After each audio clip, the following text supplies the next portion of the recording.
Weather models have been very insistent on some kind of tropical system towards the end of June.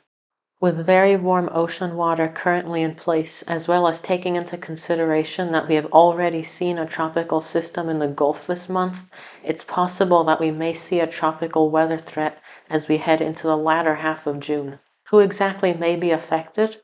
Well, those details are impossible to figure out this far in advance, but I'm going to be explaining the latest trends and what may cause this to happen. Taking a look at the GFS weather model around June 16th, we may start to see some organizing rain showers and storms in the Caribbean as we move forward in time, before potentially moving north into the Gulf of Mexico. I know that this is just one model run, but it's also important to note that we have seen this trend for a few days now. Like anything this far in the future, it's always very different each time a new model run comes out. So while it is unrealistic to look at weather models this far in advance, as I mentioned before, we are seeing very warm ocean waters in the Caribbean and especially the Western Gulf. Just take a look at these temperatures.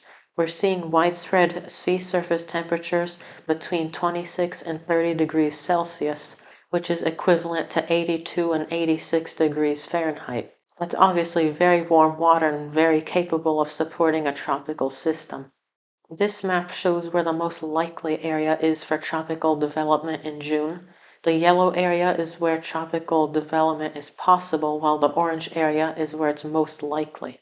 This resembles perfectly the current model guidance, depicting a system forming in the Caribbean before moving north into the Gulf or Western Atlantic.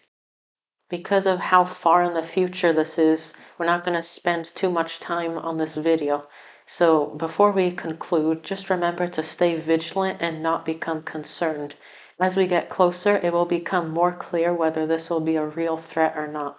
And again, even if we don't see a hurricane this month, it's still very important that you stay updated on the weather so you can take action if a storm threatens your area. And that will conclude this quick update. If you are interested in seeing further updates on this potential tropical development, don't forget to subscribe to this channel. Thank you and see you on the next one.